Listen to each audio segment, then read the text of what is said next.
Travelers on the Omnibus occasionally touches on mature subject matter with mature language. As such, the audience discretion is advised.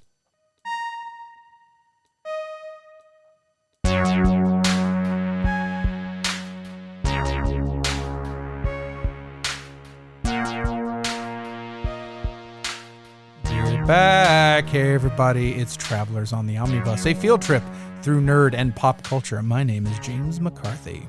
My name is Ethan Skinner. I'm Jody Kite. To Brady Davis. We're very mellow and relaxed right now. I'm scared. We got the NPR. We got the NPR mood going on. Later on NPR, we'll be telling you how to make belt buckles out of hemp. Coming up on All Things Considered, Terry Gross interviews Gary Oldman from 2005. Terry Gross interviews Gross Terry, his counterpart from another dimension. His twin that he ate in the womb. Yes. Wait for our next segment, but now here's a 10-minute rendition of throat singing. Think we radio. Apologize to anybody who actually does throat sing. The entire Mongolian country. Yeah, the Who. The Mongolian country mean Mongolia? Yeah, that. See, I'm trying to not be insensitive, and I end up being insensitive. Yeah, Shit. exactly. We're terrible at this. All the Aboriginal people. That's why I just said throat singing. It could have been like, Brooklyn throat I'm singing. just trying to get up. Yeah.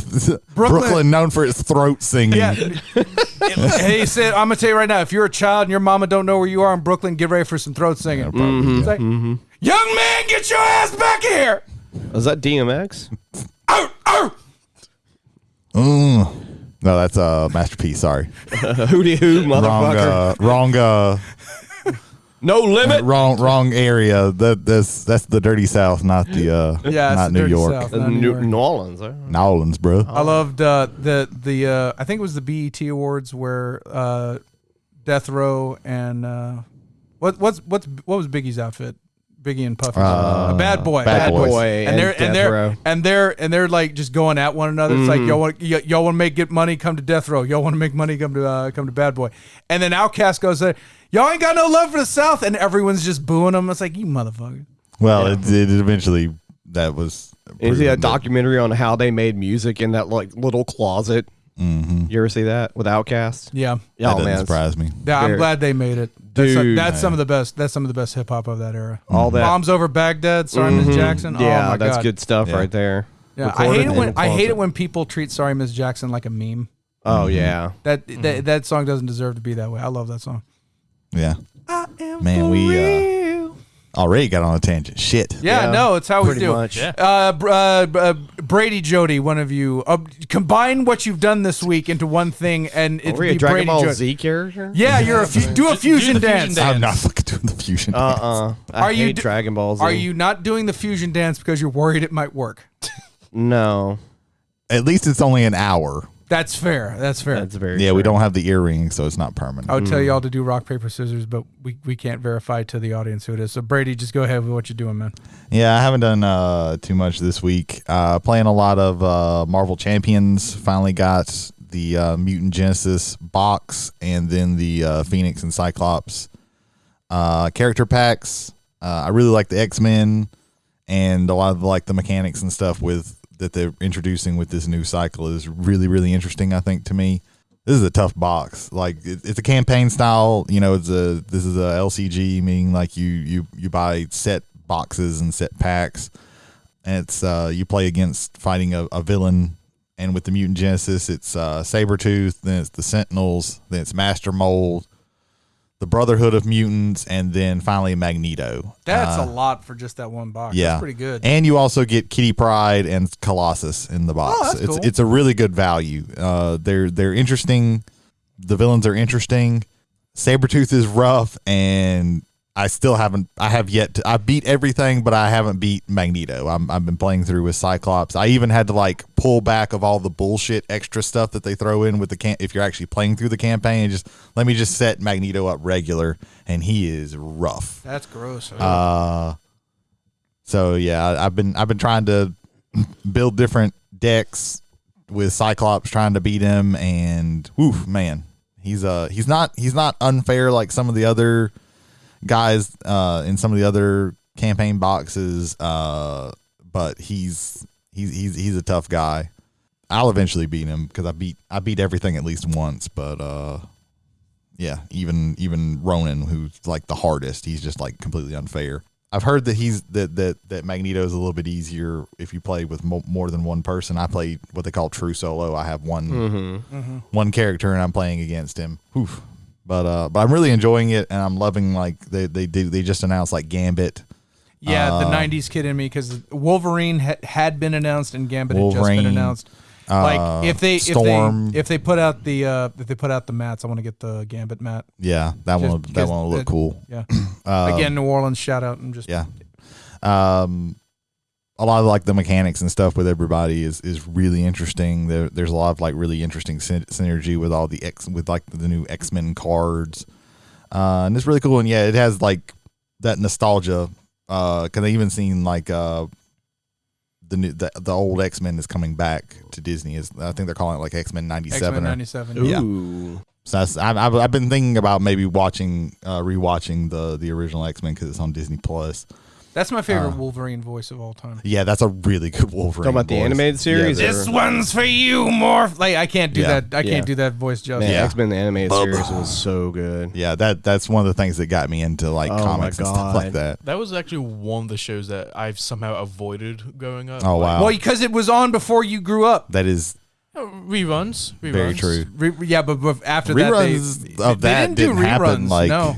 Dude, that wouldn't be harder to do with like reruns because that was put out by actually Saban. That was put by Hank Entertainment. Saban through And Fox. like rights are like really weird. And the pilot with episode that. for Night of the Sentinels was debuted on a Friday at 7:00. Oh wow, I didn't know that. To build up hype for it for the Saturday morning. I just remember coming home and watching it, and like they're pretty accurate to the They're very comics. close. Like, That and the Spider-Man animated series from that time period was very close to the comic book. A little bit, but that I watched that one a lot too. But like, yeah, go back and watch that because it's really pretty good. accurate with that. And Spider-Man. I think my favorite arc is when X and Magneto are in the Savage Land, and Magneto's powers don't work, and neither does Charles Xavier's, but Charles can walk, and they're just trying to figure everything out. And that's where you get like Sinister's involved in that, and Sauron. Yeah.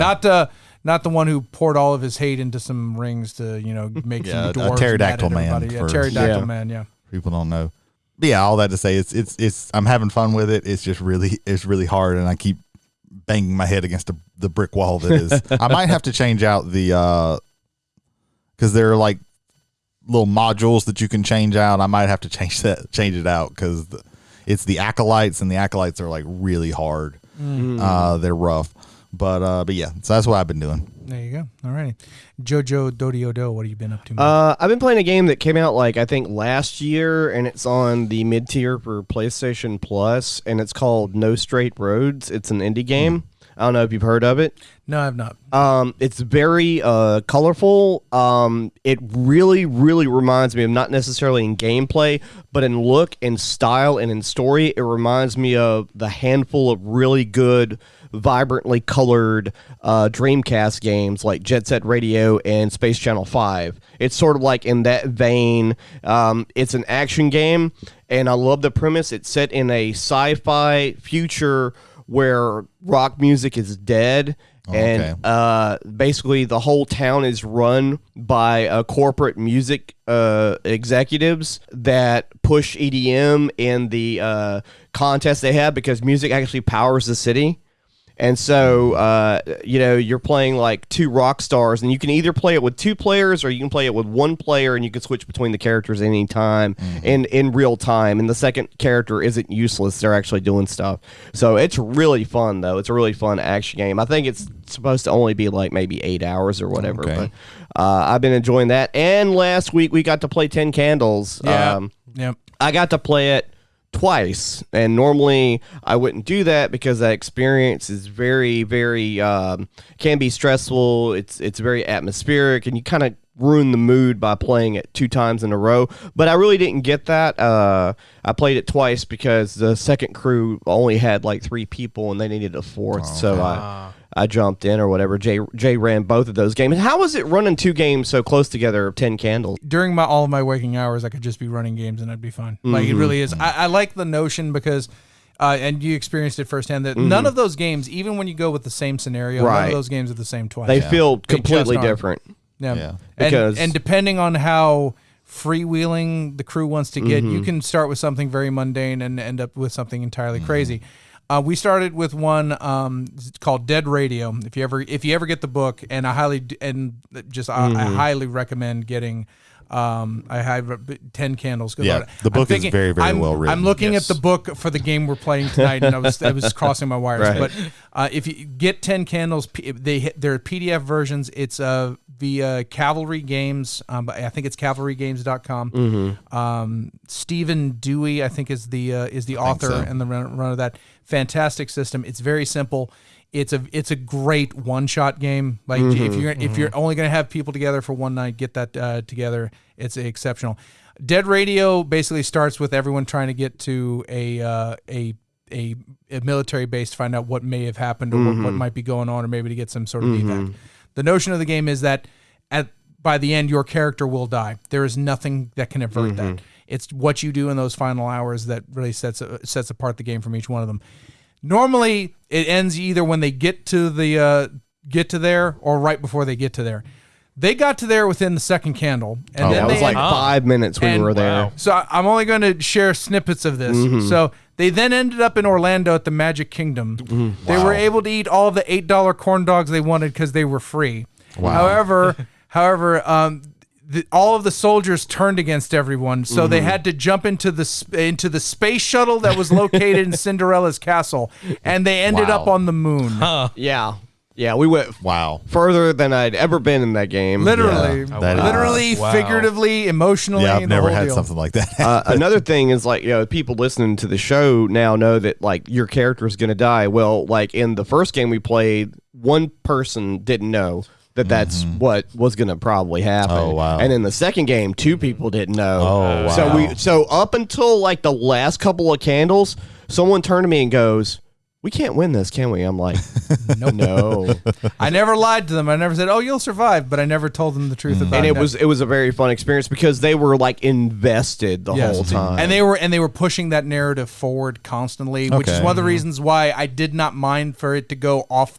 And doesn't I wouldn't even say if it goes off the rails, it goes off road. I will tell you that. Well, yeah, because when you win certain roles, you're allowed as the player to have narrative control, and so people are saying some pretty fucking crazy shit, and it's gonna happen. Yeah, I remember I think it was last year we played it, and the setting was we were on the moon, and we were trying to get back to Earth. Oh, wow. And my character, he managed to like dodge all the flying debris coming at him, get in the shuttle, and blast off.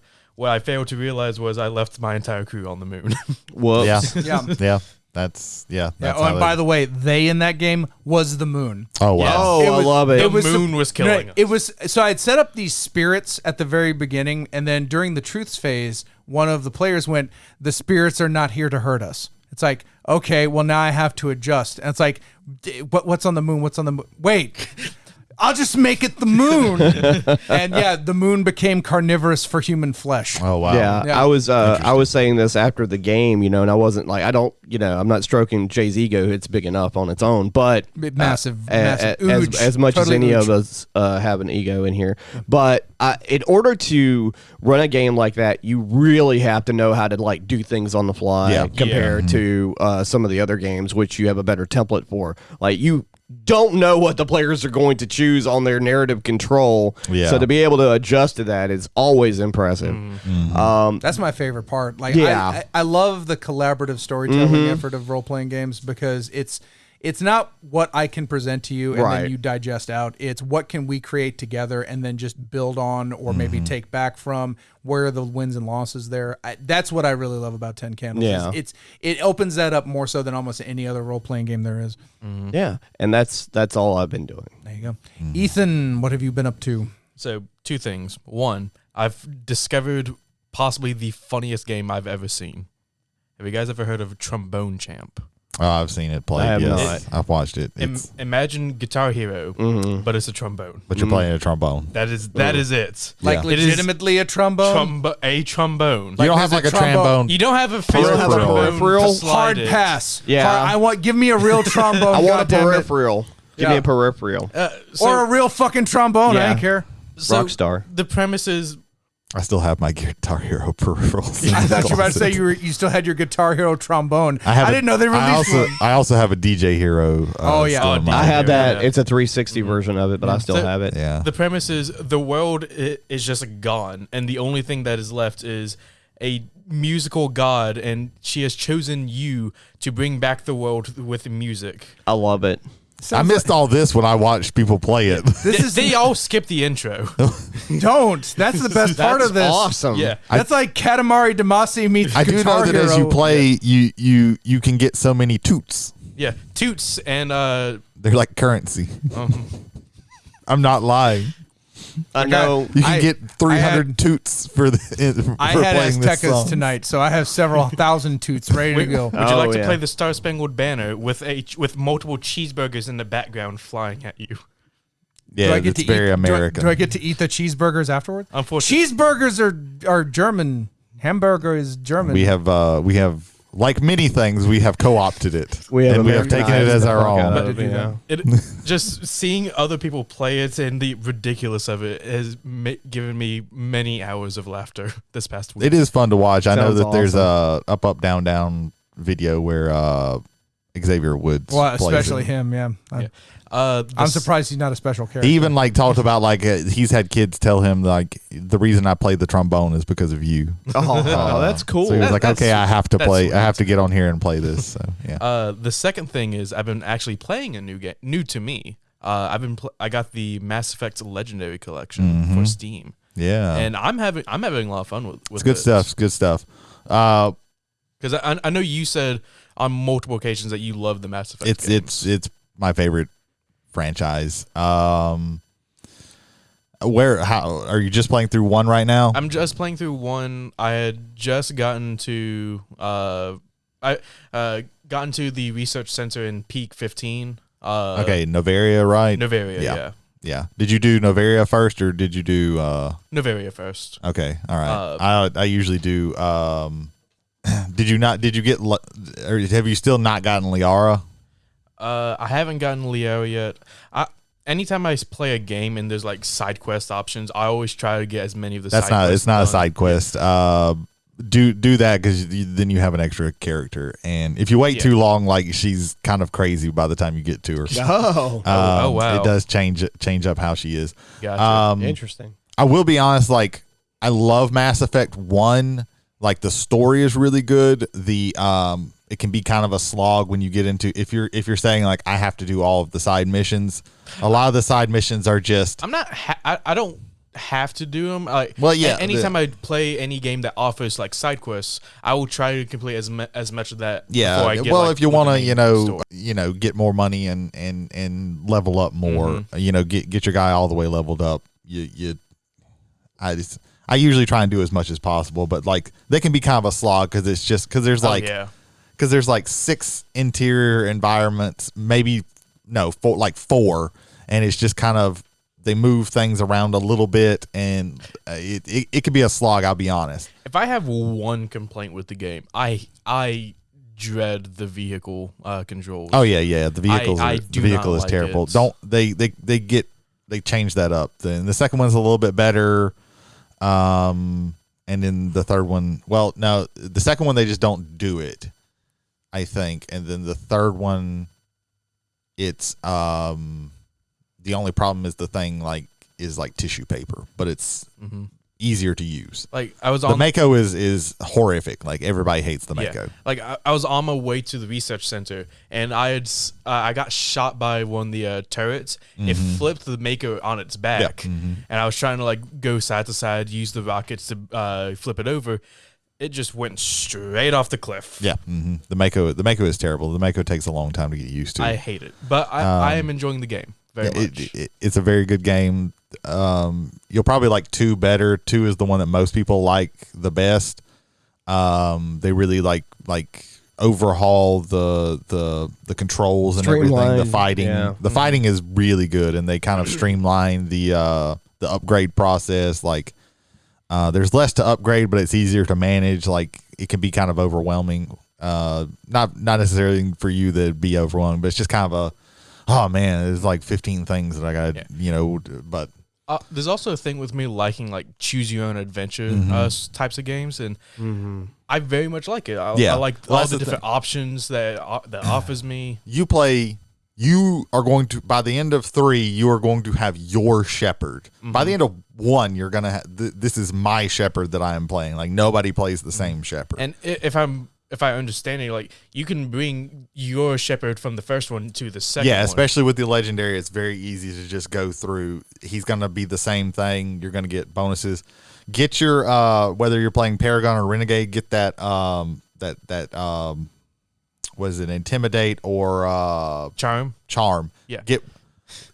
Put every time you level up, put points in that because I'm already on it. Because it'll lock out certain and really and truly with you doing Novaria first, you might still lock out, but it'll lock out some things and some you can keep some things from happening, some bad things from happening if you get that all the way up. Yeah, that was whenever I first got the option of leveling up and using my points. I was like, Charm, Intimidate. Offers different dialogues. I'm just gonna go ahead and max those out real fast. Yeah, don't pick one and go with it. If you're doing Paragon, do Charm. If you're doing Renegade, do Intimidate. You're not gonna get both. You're gonna sacrifice too much if you just do one. If you try to do both of them. I see. So yeah, if you're doing that, stop and just go to the other because you're wanting to get your guy all the way on one side because being in the middle doesn't actually help you. So if you're like I say, if you're doing Renegade, do Intimidate and just keep pumping points into that. Charm if you're doing Paragon. Good thing I'm already doing Paragon stuff. Yeah. So Renegade goes a bit too far. Like Renegade, you're supposed to just be kind of edgy and maybe doing sacrifices for the greater good and thing like that. You're just a gigantic. Like some of the Renegade choices that you make are absolutely insane. Like when I'm playing a character, I want the dude to have like a heart or a soul of some kind. Yeah, Not I think just overall, generally, like Paragon is slightly more reasonable than Renegade. Renegade is like, man, some of your responses are like not even. Yeah. But I'm having a fun time with it. I can't wait to play more. It's a great game. It's a great game series. I need to jump into it myself, actually. And a lot of the problems that were in the third one don't exist in this one. They're different because they don't have that multiplayer thing that you have to do. But yeah, it is, and all the DLC that they had for the third one is already in it. If you do the legendary, I strongly recommend the legendary edition. I still haven't. I've kind of stopped playing 3. I got to 3, and 3. The ending is still but like it gets kind of depressing towards the end of 3. Yeah. Because they kind of like pushed the hopelessness of everything, but it's still a good game. I think I just don't want it to end is my thing. So yeah. My whole thing with Mass Effect in general, well, in specific rather, but with games that you have like narrative choice for, I don't like to play them any more than once because I just want that one story. Because it's a very I can see personal that. effect. Telltale Games, The Walking Dead Chapter 1 is probably my favorite one of those. I love that game. I will never go back and play it again. Right. Yeah. I feel you on that. Of those, I think my favorite's the Wolf Among Us. Wolf Among Us. Yeah, I like the Wolf the Among Us. I Fables. didn't play much of the Walking Dead one. I've played the first season of Walking Dead, and it's very good. Yeah. I played the it's a Telltale Games, Borderlands, the Borderlands. Okay, Borderlands, I was about to say there's like 18 of them. There's a lot of them. That's what ruined that company. Yeah, because they just kept making the same Too game many. over Yeah. again. Like I could not think of the game Borderlands for a second. Well, I mean, I was. There's a lot of IPs. Blank will remember that. Like, Yeah. okay. Oh yeah, the first time when I'm playing The Walking Dead and you like lie to somebody and they're like, oh, he'll remember that. Yeah. The And it's fuck like, is this gonna do? oh my god. Yeah. And then after the 50th time, it's like, there's no way they're taking this much, fucking, concentration drugs or whatever the fuck to remember all this shit. God damn it. Yeah. We got zombies chasing us. The least I'm worried about is someone lying. No, the to me. humans are the real problem in The Walking Dead. Yeah. Except for Usually. that one that gets bit by a zombie. The zombies were definitely the problem for them. Well, yeah. Yeah. Yeah. But that's all I've been doing. There you go. I have been doing prep work all week. Prep work for what? We'll find out in a little bit. But Ladies and gentlemen, if you've been enjoying the show and you'd like to get some friends involved in the show as well, and they do not have the thing you are listening on that we are being broadcasted on, we are available on Spotify, Apple, Google, and Anchor. Again, that's Spotify, Apple, Google, and Anchor. Also, if you want to get in touch with us for some passenger feedback, email us at travelersontheomnibus@gmail.com. Again, that's travelers, 1L on the omnibus @gmail.com. Jody, where else can they get in touch with us? You can message us directly on Spotify. Absolutely. You can also take part in our polls and questions for each episode. Thank you very much, ladies and gentlemen. So I won last week. It was very good. I'm going to toot my own ego. It's a trombone thing, and a ego thing. It's the two things that have already been mentioned today. Something Mass Effect. There, I got all three of you. Good job. But this week we're going to be doing a live playthrough of a one-shot of Blades in the Dark. I believe created by John Harper, creating the system known as the Forged in the Dark RPG system. One of my favorite systems for being very simple in rules, but very complex in how you put it out there. Able to tell wonderful stories without having to think about how you're going to get dice into certain configurations. It's very, very fun. We're going to be playing, again, the classic Blades in the Dark, which is set in a Victorian-era supernatural London-esque, maybe Birmingham if you're enjoying the Peaky Blinders, who knows. But a little bit of backstory going in. Duskville, a city of survivors. Floods could not drown it. Leviathans could not crush it. Even the death of the sun could not see its demise. One of the last surviving centers of civilization, Duskville is a port of call for wanderers, diplomats, acolytes, and scoundrels. The borough of 6 Towers has seen better days. Once the center of the prosperous and well-fortuned elite of the city, those lucky ones have departed to other areas like Whitecrown and Brightstone. Those that remain walk in the shadow of former glory, tempting the darkness along the way. From these streets, the travelers have taken hold. A new church peddling and proselytizing faith in the Sola Resplenda, an avatar of the once unbroken sun. While faith is their product, it is the means by which they fashion their faithful that we will be interested in tonight. Gentlemen, introduce yourselves to the audience. My character's name is Ardric Savoy. He is from the far-off land of Aruvia. He's an exiled noble, got into some trouble, kind of lost all his money, but still trying to hold on to that finery. And he's kind of hoping that this, aligning himself with this cult will kind of, get him back on top.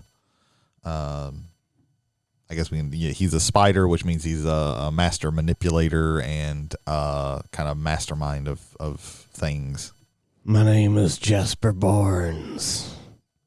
Or you can call me One Eye because I always have one open when I'm sleeping. I come from Dagger Isles, from the underground.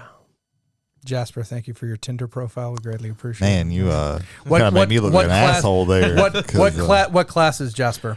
He is a hound. Oh, very nice. He is involved in hunting, tracking, and eventually eliminating his quarry. My character is Arvis Mulligan, also from the island of Aruvia. He's kind of he's always known that he was the black sheep of his family. Didn't want the finer things in life. He wanted something bigger. He wanted his life to be meaningful in a way. So he self-exiled himself, found his way to Duskville, yes. On the continent of Akaros. That's where he encountered his friend Quellen, who was a witch, who introduced him to this omnipotent being who's only known by a sickle whenever Arvis contacts him. He is a whisper, so he contacts spirits and ghosts and deals with arcane mysteries. And he's wanted to know where this cult can take him since he's kind of the only one that can interact with this being that leads it. There you go. Very nice. Okay. All right. So, gentlemen, the stage is set. 6 Towers, a running down former place of wonder and splendor. Now the old manor houses are being turned into tenement buildings and massive apartments. People walk in the streets, always in darkness. The sun exploded. The sun is just fragments. But the Church of the First Hour, the home of the travelers, provides succor and salvation, hopefully, for someone.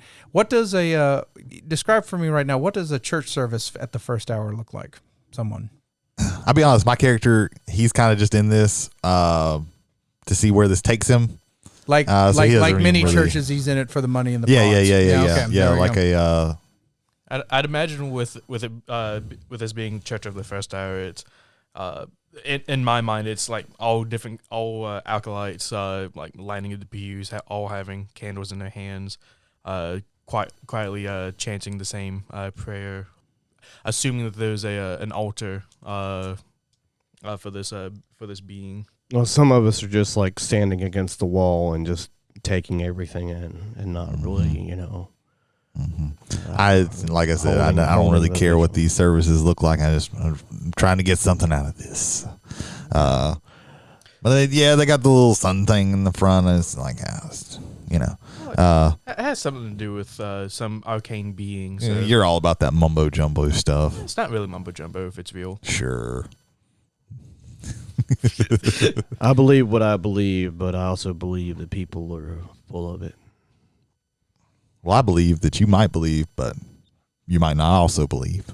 So you're saying, so as this ceremony is going down in the Church of the First Hour, my character has this like spirit mask to his side, and it almost looks like just like a pale face, no decoratives, anything, no markings, Just a smooth, like white or gray mask, basically. Okay. Yeah.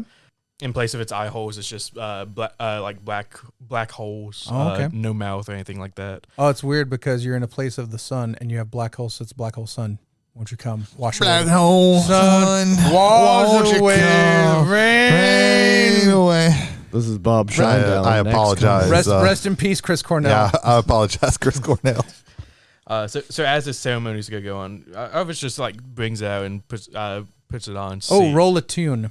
Roll a tune. So attune is a skill in the game where you try to attune to the spirit energies that are around you in Duskfall. So he has a ranking of 2 in it, which means he will take 2 d6s and he will roll them. Now this with me being Whisper, I specialize in Ghost Mind. And what does Ghost Mind say? You're always aware of supernatural entities in your presence. Take +1 die when you gather info about the supernatural. Okay, Would that apply to this? Yes, I will apply that. So I gather a third dice. Now he's going to roll these dice, and we're going to look for the highest number he rolls. A 1 through 3 means failure. A 4 or 5 means a success with some sort of complication. A 6 is a pure success, and 2 6s is a critical success. Means you succeed at everything you want, plus you get a little bonus. I see a 6. Ooh. And I see nothing else. So a six is a success. Even with 2 critical. Yeah. There's no critical bonuses in we this only game. we only look if he rolled all 1s or if he rolled between 1 and 3 on all the dice, then gotcha. yes, he would fail. Yeah. But he has rolled at least 1 success. 6. That is a success, is what we'll call it here. And so you've succeeded. You don the mask. The room goes from kind of like every kind of detail you could kind of pick out with the lights to almost jet black, except for the energy, like the energy echo of the spirits are kind of looking around. Visually, if you want a visual, if you've ever seen the original Daredevil movie with Ben Affleck, I apologize, but when he's seeing with his like kind of echo vision, it's kind of like white and black and just kind of make things out.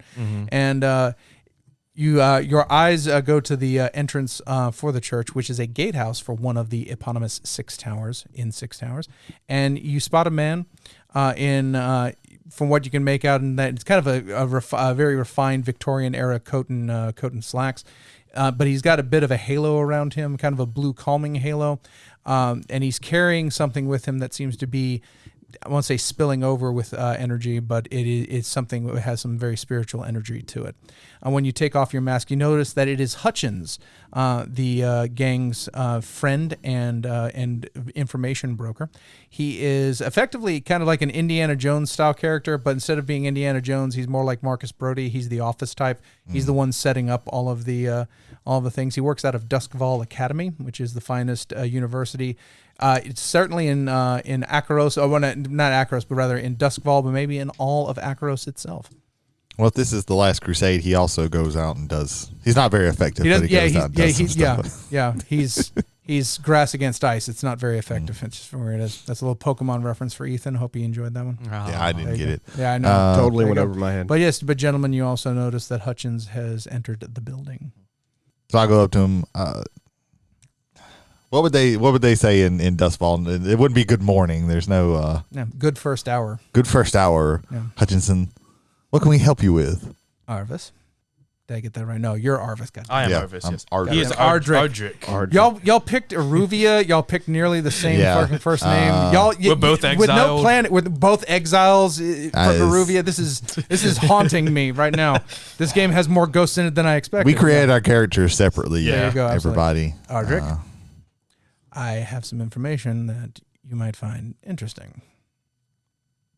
Well, come to the back, and the crew and I we'll see what's up with this. All right. Okay. So I motioned to the other two to come to the back. Walks to the back. Mm-hmm. Church services end shortly thereafter, and everybody goes about their day. Every so often, someone will come in to light a candle in memory of the sun that was once there but now is lost. Mm-hmm. Praise the sun and all that. Yeah. Salute the sun. Yeah, which is, I think, both a reference to Dark Souls and Smash Brothers. Sure. If you're the Wii Fit trainer type, there you go. So we're going in. So, what do you know of the Red Sashes? Nothing, as far as I am aware. I know that they can be quite a nuisance. Yes. Okay, for everyone here, the Red Sashes used to be a temple church in Aruvia. They were basically, it's a martial arts school, but they are now effectively a gang. They run a number of vice houses in the Crow's Foot area of Duskfall. It's where the docks are located. You know that they are tied to the Aruvian consulate as a kind of, not say official, but kind of an unofficial martial arm for the Aruvian populace living in Duskfall. Because you're both expats and kind of running away from them, you have a bit of a to them. Meanwhile, One Eye, his Jasper is neither plus nor minus necessarily with them, but he knows that the people he associates with are, so he probably has to be as well. Mm-hmm. So, there was a ship that came across the Void Sea from Aruvia directly to Duskfall. It was carrying a package. That package is to be delivered to the Immortal Emperor in a matter of days. He opens up the valise that he was carrying, the one that you saw the spiritual energy with. There's nothing contained in the valise, but it is glowing as though it were part of the sun. Gentlemen, this was in possession of one of the couriers. I believe the Aruvians plan to present a shard of the unbroken sun to the Emperor. Would my character have any idea, just have more information on this shard? I will allow you to roll study. Okay, study. For past studies that you may have engaged in. Would this also include my ghost mind? No, sir. That is a 1. Yeah, no. You are thoroughly without information. Why Aruvia might have a shard of the unbroken sun is beyond you. Well, this cannot stand. Aruvia doesn't deserve to be able to give this to the Emperor. I agree as well. They would not even let us test it at the Academy. I would like for you to acquire this shard. All I want is to study it. After it, possession is 9/10, right? You would have possessed it first. Mm-hmm. Yeah, it is quite possible that we could help you out with this. I wouldn't mind studying it myself. You may have that opportunity, but it will be under my eye. Yes, of course. All right. It leaves on a lightning rail for the capital city in 3 days. You'll have to move quickly. Of course. What might I ask? What donations might be made to the church for this endeavor? Donations will be significant and be made upon presentation of the item. Thank you, Sola Resplenda. Thanks you for your contributions. Have a good one, Snake. Always. And he just walks out. So you have a score. Stealing the shard of the unbroken sun from the Red Sashes. All right. So, how are you going to go about planning your score? What are you going to be doing? So it's It's by rail, right? Yeah, it will be leaving by lightning rail in 3 days. Do we know where it's leaving from? You know that the main lightning rail station is in the south of town. If it is anything, you'll know it'll probably be under a tremendous amount of guard by the Red Sashes while it is in town, but also directly on that day. They may even commit the entirety of the gang just to be able to make that happen. Okay.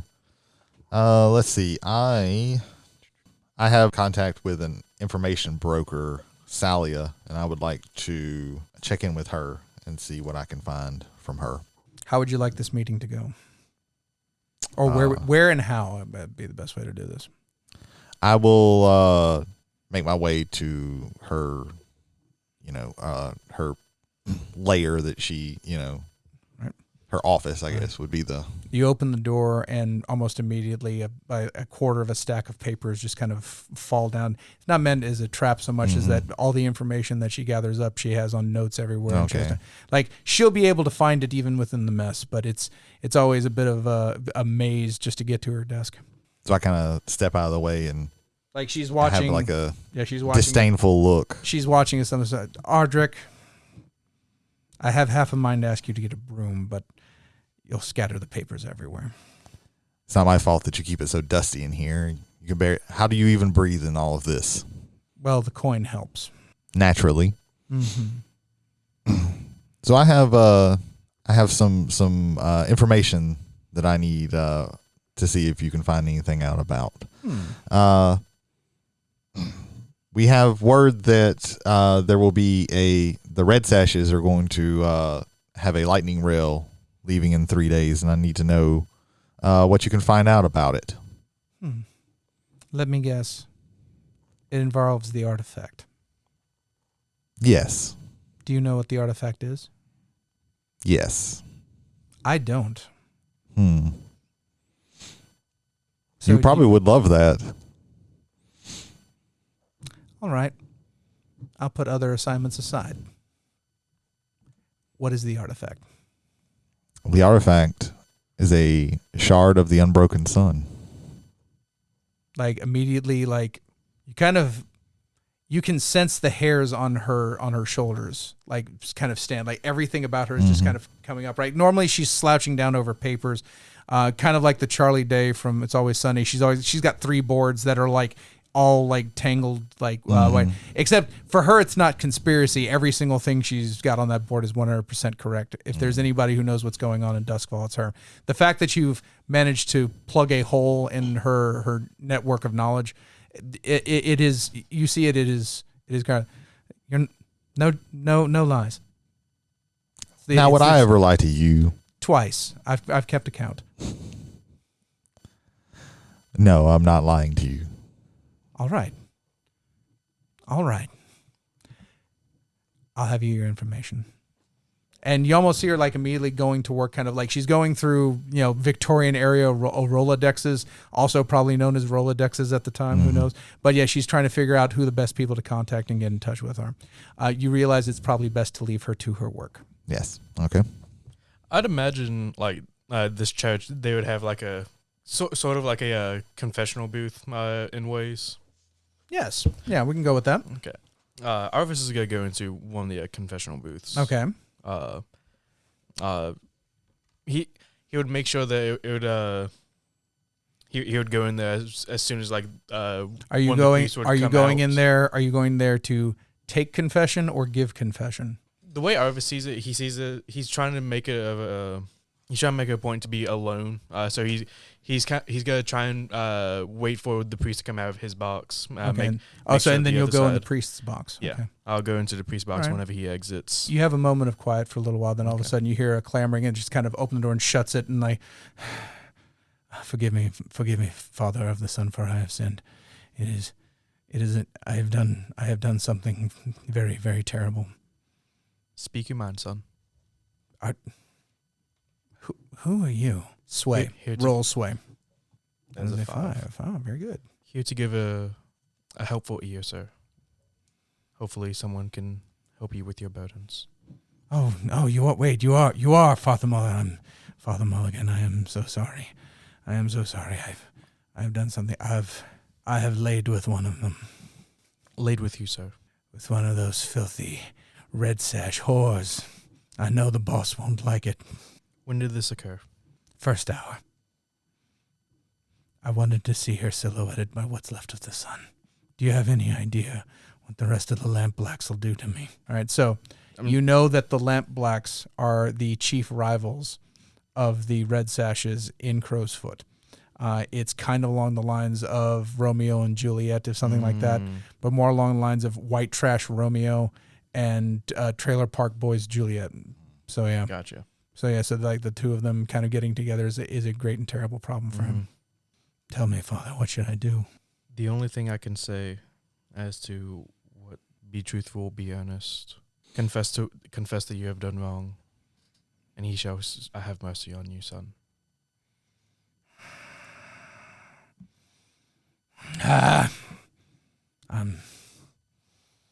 I'll make amends. It kind of staggers out of there. Kind of see him like, fuck this church, and just kind of walks off. Kind of makes everybody in the church a little like, what the hell was that?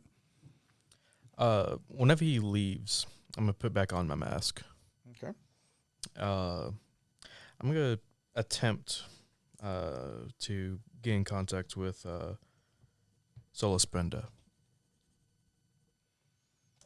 Like a Magic 8-Ball outlook, not so clear. The conduits of spirit manipulation and contact sometimes doesn't work out too well. Jody, do you have anything Jasper is going to be doing? Yes. All right, go for it. I would like to see if I could get in contact with Valeris. Valeris, okay. Normally, he's dodging in and out of alleyways, trying to find out what information he can to sell to whoever is paying. You start to frequent some of his most noted alleyways. In one of them, say around the area of Char Hollow. This is one of the more poorer sections of the town, but it's also home to the prison there. You duck into an alleyway, and all of a sudden he goes, psst, your eye meets his eyes. However, he's dangling from a rope, and you are still sitting on the ground. It's like, you're going to get me in trouble, you know.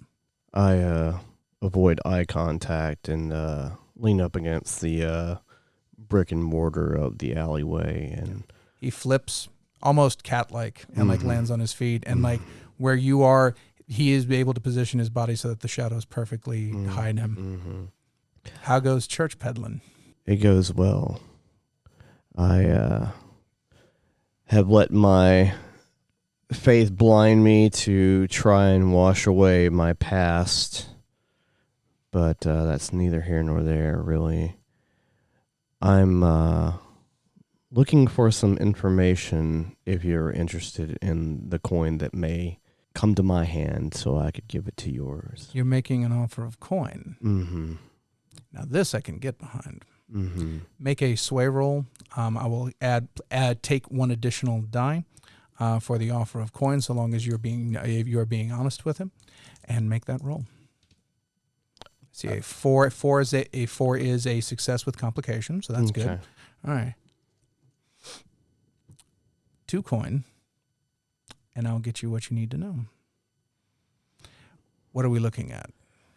Anything in particular? I like to focus my efforts. It's pretty large, actually. It's pretty spicy. The Red Sashes, as you know, I'm sure you are aware of that group, as well as anything else going on in this town. Excellent fighters. Terrible attention to detail. Horrible people. They are about to leave in a few days with a package that holds some very interesting importance to the Emperor. All right. Well, as an agent of the Crown, I'm very interested in this. They'll probably have it at their dojo. I'll see what I can gather for you. I appreciate it. You look away a moment and then turn back, and he is gone. You are all back at the church. I hope that you fellas have had some fruitful endeavors when it comes to finding out some information about this score. I myself have a informant looking for information. I have someone on the inside of the underworld information that we might need on the whereabouts Ardrick, you ask him, are you stroking? of the whereabouts of where the item may be being held. That might be helpful if we can get to it before it even gets onto that train. We might catch them unawares. I have some information that could be of some use to us. A member of the congregation had some affairs with a member of the Red Sash. This is very helpful information.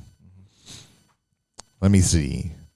Unfortunately, as a priest, You would remember that it was a member of the Lamp Blacks who are currently at war with the Red Sashes. Be still. Rivulets of thought are flowing through my brain. A plan is forming. I know. Find this member, and maybe you can manipulate him into getting more information from this Red Sash. Haha, that's in it. That's a reference to vagina.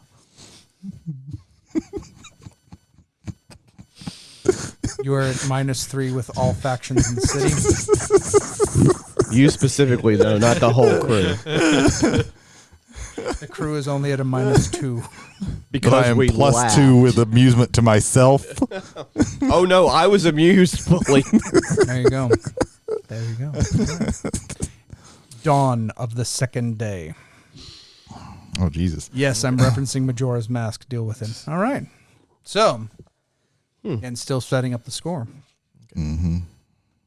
All right, go around the table again. Brady, a frumpy woman comes in through the doors of the church. She's basically like, even as the papers are falling out of her hand, she's like constantly picking them up. Never spills one. Not a single one knows the dust of the ground. It is Celia. Good first hour, Celia. Have you information for me? I wouldn't be out of my office if I didn't. Anyway, so yes, they are holding it in the dojo, located by the docks. Right now, it is under round-the-clock defense. On the day of its transport, they are looking to have no less than 32 people guarding it all the way to the train station. Once it gets on the train, the guard with it will be 16 Red Sashes and 16 Imperial agents. Is there any more information? The path through the city is one of the most secure that they have ever put across. The blue coats are being paid well to make sure that they are no way, shape, or form doing anything else that day except watching that transport. Well, this is no trinket that they're transporting, so. Once it leaves that dojo, it is going to be almost impossible for you to get to it. Not completely impossible, but nearly impossible. As I thought, it might be that we need to get to it before then. I wish I had better help for you. You have helped tremendously, Celia. Thank you. And she departs. Anything else you want to do with that information? Not at this moment, no. Alrighty. Ethan, back to you, sir. What do you like to do? Around the time, because I would imagine that each priest have like different shifts for the confessional booth. Yeah, some of them are adepts of the wardens of the six towers. The group of the spirit wardens that also functions as your cohort gang. Some of them take that as well, but they do it more so out of an obligation to ease the populace than they do for your faith. But basically, it's kind of like a Presbyterian priest walks into a Catholic confessional. It's like, okay, yeah, no, you still believe in God? Good. All right, move along. Does it look like there's a member of the congregation that's waiting for me to go into the confessional? No, not at this time. Not this day. No. What else would you choose to do there while we wait on you, Jody? What is Jasper up to? I'm going to go down a different alley close to the last one I was meeting Valeris in, and just kind of stand close to the corner, just outside, just inside from where the street is, so I can't really be seen, but just kind of hanging out, maybe. Give me a hunt check. Okay. rolls the dice. That's a 1. 1 and a 2. And a 2. So you have failed. You gather the notice of some blue coats. Mm-hmm. They start harassing you. Mm-hmm. One of them slaps you upside the head with a billy club. You would take the level 1 harm, mild concussion. You may resist it with, I believe, your prowess. Your prowess would be the number of first dots that you have inside your inside the prowess skills, which from the looks of it, you have 1 prowess skill, so you would roll 1 die here. I'll do that. All right. See That's a 2 again. 2. The harm as they crack you right upside the head. Again, mild concussion, a level 1 harm. Where would I put that at? That you put in the level 1 harm slots right there. Right Yeah. here. Well, that went well. Ethan, what is Arvis up to? Officers are gonna go back in the confessional booth. Okay. After about 10 minutes, see if anyone shows up. Okay. If no one shows up within that time frame, Father, are you in there? yes, I am, son. Don't call me son, you son of a bitch. You know it's the voice of Flint, the spirit trafficker that you've gotten in trouble with the wardens.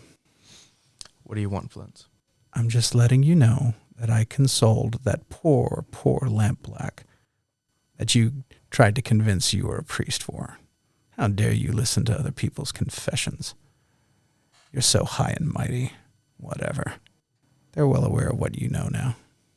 Be seeing you. And you hear him depart. You guys are officially now -1 with the lampblacks. Jesus. The crew meets again back at the church. You notice Jasper kind of zoning in and out. Are you okay, good sir? Dirty, rotten blue coats beat me up and tortured. Damn near beat me to death. The bastards. You don't look like you've necessarily been beaten to death. You weren't there.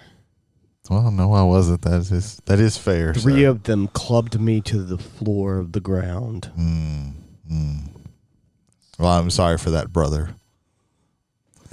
Speaking of bluecoats, I have some bad news. I was able to get with my informant and find out some more information. Apparently, the shard is being kept at their dojo at the docks. We might want to think about trying to get it before it actually gets on the route and gets into the train, because the route is going to be very secure, and they have their top men, and they also have paid off all the blue coats to basically do nothing but watch the item until it gets to the train, and even then there's Imperial Guards going to be there as well. It makes me wonder how empty the other parts of the city are going to be during that time period, if I may. It does not surprise me that they would pay off the blue coats too. You hear kind of a chipping at the not-so-stained glass. It's Valeris. I believe that's your man, Jasper. Care to let me in? Or I could just stay out here and not give you this information. That would help. See, who did you say it was? Your spy, Valeris, right? Oh, Valeris. I thought Yes. you said like Alaris or something. My bad. My bad. Yeah. Okay. Well, through the glass, it would sound like Alaris. oh, So, yeah, okay. that's how I'm going to describe Sure. that one out there. Yeah. He's being very nonchalant for a very sneaky spy of a person. It's your spy, not Yeah. mine. He's immediately behind you. It's like, I'm being nonchalant because that's how I work. How did he? How did I? You'll never know. So, Tell me what you know. gentlemen. So he presents to you kind of a blueprint of their dojo. Oh, The item is located on the 2nd floor. okay. I was able to get past the guards. There are a lot of them.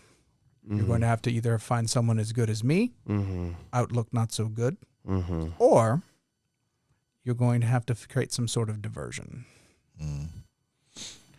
Then there's the matter of the second. I approach the room where I believe the item is held. There's something in there. Ooh. Something that, and he looks down to where you have the spirit mask on your belt, and he goes, something that I don't believe I'm equipped to handle myself.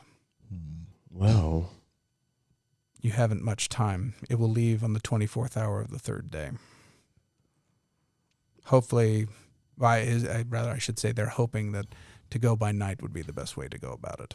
well, When all of the good people are asleep and all of the evil ones will have to be dealing with everything else. I appreciate your willingness to go into the mouth of danger for that information. Well, 2 coin is 2 coin. Yeah, by the way, we owe him 2 coins for that information whenever we receive our payment for our job. The coffers are light at this time, but I know. when we complete the I know. Yes. If it has to be all of my share, then fine. You heard it. The deal is struck. No take backsies. Excellent work, gentlemen. Glad to be of doing business. Please finish it. I hate to go hungry. Small kind of shadow kind of takes over the room for a second. May call it maybe like cloud or fog taking out the lights in the streets, and then when the lights come back up, he's just gone. Oh, yeah. He likes doing that. So now what do you do with this new information? So now it seems like we have several more problems, my brothers. We have to find some way to deal with the entity that the spies spoke about, and maybe come up with a distraction. I could talk to an old friend on how to deal with this entity. However, unfortunately, for the lamp black that was in relations with the Red Sash has been lost. And then we have to plan out how do we get into this facility. Yes. So, kind of an outer character thing. Okay. Would we know anything about if the spirit wardens would be able to help us deal with the entity that is It's possible. blocking them? Okay. It's possible. Now, typically, they're only going to try to get spirits that are loose. If this is bound, say, to the house, they would have more. I would say, I'll put it like this. Ideologically, they would like to handle all spirits. But if they have to abide by the rules, it would probably you'd have to move them more to handle a bound house spirit. Okay. Because they're about spirits going out of control. If the spirit is controlled, they kind of lose their mandate, so to speak. Yeah. That Okay. makes sense. Yeah. All right. And so we pretty much have 24 hours to figure out a plan. Just about, yeah. Gotcha. Some information that I want you to consider that you've gathered so far. Again, what I'm going to call the parade route, for better work, basically the route going from their dojo to the rail station is going to be very difficult to crack because you have 3 separate gangs that are going to be working that, namely the Red Sashes, the Blue Coats, and the Imperial agents along the way. Once it gets onto the train, it's going to be Imperial agents who are going to be loyal directly to the immortal emperor, him or herself, is going to be on that train as well. So you'd be entangling with them as well. There is a personal, I want to say vendetta, but again, for the 2 Aruvian players, there is something to be said about leaving it just with the Red Sashes and making them maybe look bad as far as that goes. So there's something to contain it maybe to the Aruvians. Also, it seems to be the safest bet is going to be to attack the dojo in some way, shape, or form. You need a distraction to handle the physical component of it, and then someone with the ability to handle the supernatural component is probably going to be necessary. Let's see if there's anything else. You do know that there is trouble between the Lamp Blacks and the Red Sashes. This is dawn of the 3rd day. Okay. So let's see. Maybe we can. I know what Arvis is going to do if you guys still need more time. What is Arvis going to do? No, go ahead. Do Go it. ahead. Do the thing. What is Arvis doing? Arvis is going to go over to Quellen. Quellen, she's the witch who helped Arvis get on his feet, train him in his in his arcane ways. We'll add just a little nugget to her backstory. She is one of the Dimmer sisters. It's one of the gangs in the area. The gang doesn't necessarily like you, but she does. So it's possible that maybe helping them out may get some curry from favor with them. However, asking for something of them and not being able to provide in return may turn them against you.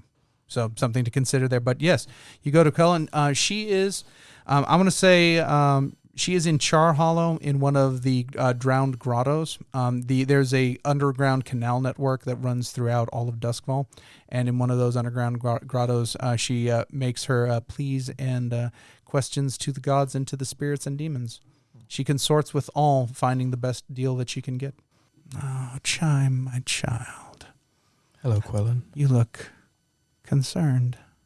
Slightly, yes. You can feel that she's focusing on you, but it looks more like that she's trying to look all around the area. Mm-hmm.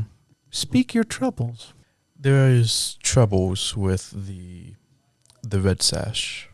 They have an artifact. The shard of the unconquered sun. Yes, I am well aware. I too speak with powers. Yes. You can feel it, can't you? You've trained me to. I've trained you to, but that's not the answer I was looking for. You don't feel the power of the unconquered sun? Put on your mask. Okay. I do so. Breathe deep. Open your mind. Make an attunement roll. Just straight attunement? Straight attunement. 2 dice. The spiritual... actually, no. Throw in your ghost side. Give me 3. All right. I see a 5. All right. So a minor success. Okay. All right. So, or rather, a success with complication. You feel your sight leaving your body. It flies into the air, and for a moment, you can see all of Duskfall. People going about the streets, about their daily lives. Everything just seems normal. And then you're starting to carry over, maybe on the winds, maybe on your own motion. You carry yourself all the way over to Crow's Foot, and you're overlooking the home of the Red Sashes. You're able to go through the windows as if they're not there, because you're not there. You go in the room, and there, in a room that is pitch black, a box shines with an intense yellow light. It only goes out a few feet, and then it goes into darkness. And this is the same light I saw. That was emanating from Hutchins' valise. Yes. You start getting closer, trying to get a picture of the light. And right as most of your vision is all light and just darkness in the corners, jaws, terrible, rending jaws, leap at you. You hear the barking of an echo through 1,000 years, as though this animal has been alive for that long, but no, it's been dead for that long. It is a ghost of ravenous hunger, and will tear anyone apart that comes near to it. Take the level 1 harm, scared. You may roll resolve to try to resist this harm. So you have 3 first dots in your resolve, so you get to roll 3 dice. I see a 3, 2. That is a 6. Yes, it is. All right, so you have avoided this harm. The fear washes over you quickly. It's very intense, but you allow it to pass through you. And then when you basically become conscious again, you are back in the real world with Kellen sitting right next to you. She has your head in her lap, and she's kind of stroking your hair, trying to bring you back. Almost kind of like the way like she would be calming an animal.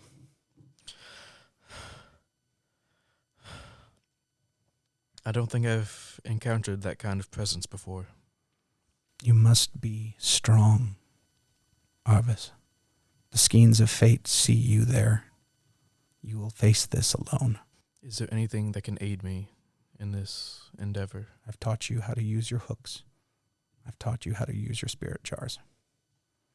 All that you have is within your possession, except for the confidence to take care of it. All right, gentlemen, what have you guys been up to? Snake, I think I might have a plan for us to be able to get into the dojo. I'm all ears. So it's a 2-part plan. So my idea is for us to hopefully, successfully, if we can, mug some of the Red Sashes outside of the dojo, away from the dojo, and you and Chime dress up as Red Sashes after we mug the two. While you're doing that, I'm setting up on the other side of the dojo in some sort of like, maybe I can get to a building or an alleyway. There might be a book depository nearby. Yeah, something of that nature. And whether I succeed in what I'm going to do may or may not, shouldn't matter. I'm going to make the assumption from our information that there probably won't be any more than maybe 4 or so sashes outside the dojo guarding the entrance. I'm going to attempt to shoot one of them. Whether or not I succeed in that shot, it should cause a distraction, at least enough to where maybe you can both slip in, because Chime is more well equipped to deal with the entity than either of us. Yes. What do you think about that? If we can't get any outside help on this situation. That might be a good plan, brother. Yeah, we might can try that. Arvis walks into the church.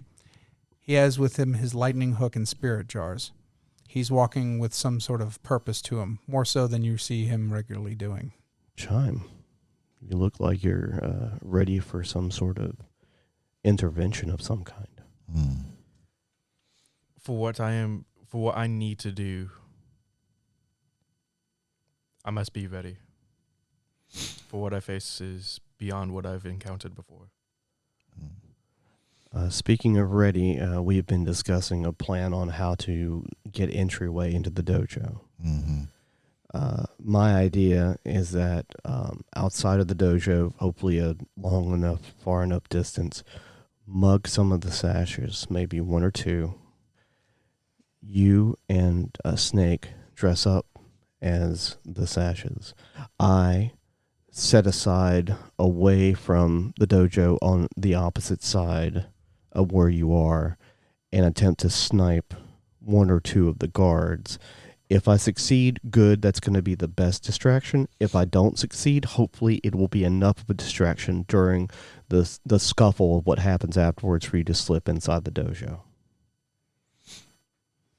I think that sounds like a plan. The only thing that we have to worry about is how do we get the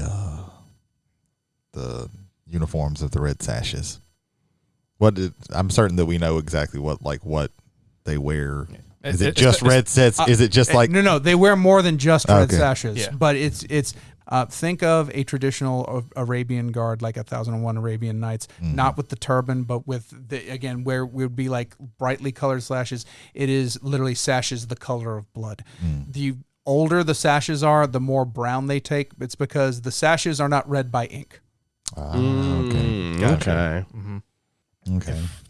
If both you and Ardrick are confident in this plan, then I will follow suit.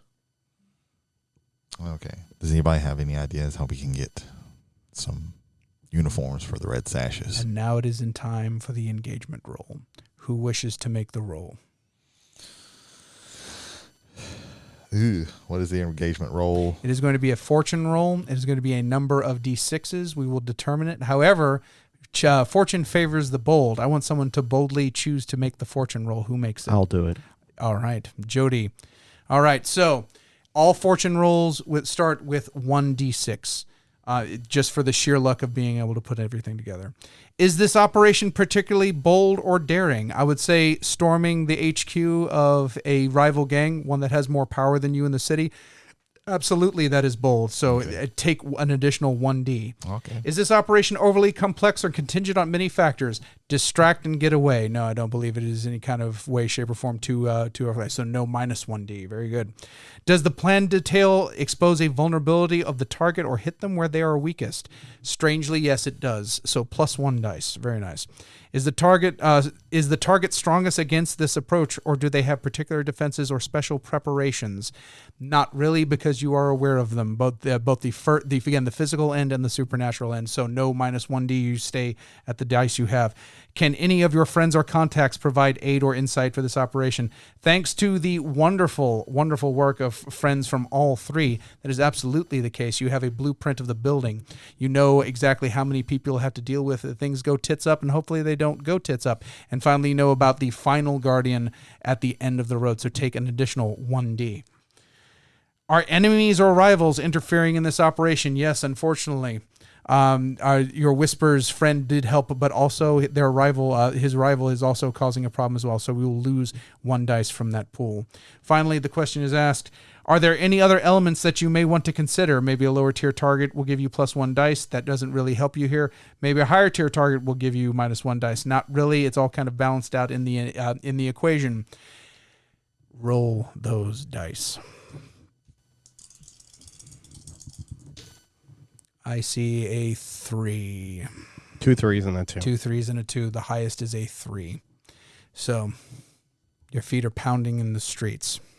1 2 1 2 1 2 1 2. Just vicious pounding in the streets. But the worst is the pounding in your head as you hear screaming Red Sashes. You tried to mug them, but you underestimated their numbers, and now all 3 of you are running throughout the streets of Crow's Foot. This is how the engagement begins. Shit. Wonderful. Oh man. Wow.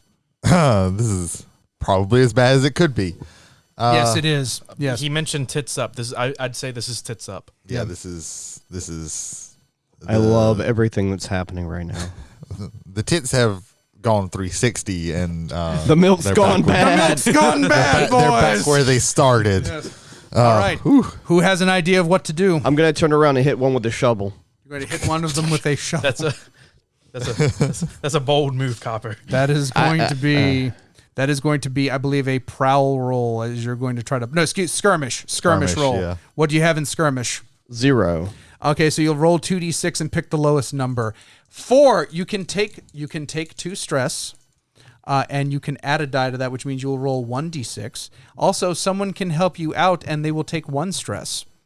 Would anyone like to take some stress to help him out to hit somebody over the head with a shovel? I will help him out, but I'm going to use my foresight to not take stress this one time. Okay, all right. Very nice. I create a distraction. There you go. So All right. the guy's looking at me while so instead of rolling 2d6 and picking the lowest, you're rolling 2d6 and picking the highest. Okay. And if you roll 2 6s, that's a critical success. All right. Here we go. Just let this one roll be good. That's all I ask. So. I see 2 5s. A 5. So that is going to be a success with complications. I'm going to draw this clock out here. I'm going to give it 6 ticks. And I'm going to tick off one already. Jesus. All right. The distraction is you do the classic go around and you get down on all fours, and then he takes him with the shovel, smacks him directly into the chest, which knocks him into the other 2 Red Sashes that were chasing you both. They crash into a baker's stall, scattering breads, muffins, and delicious cinnamon rolls all along the streets of Duskfall. A man pipes up, "Coppers! Coppers, the gangs are fighting again!" You realize the Bluecoats are going to be coming in the area anytime soon. What do y'all do? Shit, we need to. They're knocked out. They are covered in delicious butters, Shit. and so they are slipping and sliding. They're trying to. Also, they also have to stand up in baguettes, which is much more difficult than you'd think it would be. Yeah. I try and hit another one with the shovel. All right. Hold on, let me scratch off this. Okay. Do another roll. Now it's 2d6. Pick the lowest. Unless you want to stress yourself again with another 2 stress. I'll take the stress. Okay, so you have 1 stress to help. So that's 1. Now it's just 1d6 if you want to take 2. Yeah. Or you can accept a devil's bargain. Remind the players. Oh, I'm so glad that you asked that. So a devil's bargain, anytime you're rolling dice, with the exception of fortune dice, you may ask to take a devil's bargain. Basically, I will lay out things. I will give you +1 die. However, this is the consequence of it. If I ever ask you to take a devil's bargain and you just immediately pick up the die or say, yes, I'll take the devil's bargain, and I haven't told you what the bargain is, too late, you've already accepted it. That's a little house rule of mine, which I think actually makes it very well, because when you get desperate, you may not think, and then it'll be fun times. So I'll give you +1 die. But you know that clock that I said? Mm-hmm. I'm going to fill it halfway. Jesus Not two halfway. I'm going to add another half of the clock already on the clock that is. And there's already 2 ticks of the clock taken down. Yeah. I didn't tell you how many ticks are left, but I'm just saying. Oh, that's true. Just He saying. did say it was a 6 clock though. Yeah. Oh, I did do that, didn't I? Yes. Yeah. So we'd be at 5. 5 We'd clicks, have, and then the blue coats would be on you, but they're not on you yet. That would be only when the 6th tick is ticked away. I'll take the devil's bargain. Oh, He Jesus takes it. Christ. Add the dice. Oh. Roll So 2 dice. Roll the dice. Oh man. No, you let me do plan out take my the stress. funeral. You do take the stress. Yeah. Anytime you assist, you take stress. That's 2 twos. You go. The one of them is trying to get up. You swing, and you never took baseball lessons, so you just closed your eyes through it, and you hear clang. It is a solid shot. You realize that the person that you've hit ain't getting up for a while, and you're right.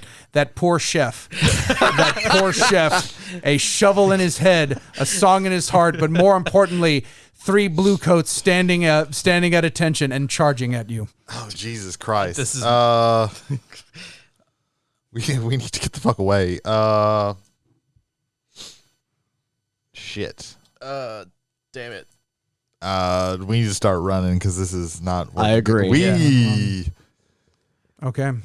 So We might not even get to the damn. We might not. We're going to do what we call a group finesse roll. So this is how look at your finesse skills again. How many first dots you have in finesse skills? You will roll that many dice. So long as one of you succeeds. Are you meaning prowess? Finesse is is a sub. Not finesse? I see. Not at home. My apologies. Yes, prowess. My apologies. So everyone, remember to flame me in the comments below. If we don't have anything, it's 2 it's 2d6 and take the lowest. Yes. As long as one of you succeeds. Did one of us take any skills in prowess, or did we all go? I have prowl. Yes. Okay, so we I have take one. finesse and prowl. So I roll 1 dice or Roll 2? roll 1 dice. Okay. Roll 1 dice. You have 1, right? Because you have 1 first dot. We're just yeah. looking at the first dots. of Right, skills. the first die. For All right, the, everyone roll. We're looking. I see a success. And what do we have over here? I have a 4. 1. I got a okay. 5. All right. Brady, take 1 stress. Awesome. You managed to successfully evade the police, running, jumping, and dodging amongst the various street vendors, street walkers, and insert your street thing here, and it'll be street sharks and street sharks that are on the streets. You manage to get away from the cops. You have exactly 1 hour before that box gets on a cart and goes throughout the city. Brothers, I have an idea. It is bold, but we can't fuck up any worse than what we've already fucked up. Agreed. So, also at this time, I would remind everyone of the flashback system where you can take 2 stress, and basically it's something your character did in the past that just might happen right now as a kind of surprise to the whole narrative. So something to consider here. Continue. I haven't taken any stress yet, but we've got some. You've taken 4 stress. have I? Yes, each one of those additional dice you got from the stress. Oh no, you took 2 stress on the first one. You didn't. You took a devil's bargain on the second one. So yeah. So you got you have 2 stress. You have 2 stress. Sorry. I don't think you've taken the extra D6s. No, he did because he had 0 dice, and then he okay. goes to 1 dice and then 2 dice. Okay. If the plan puts me in that second floor room, I'm fine with it. So, I'm trying to see if I can figure out a flashback with this.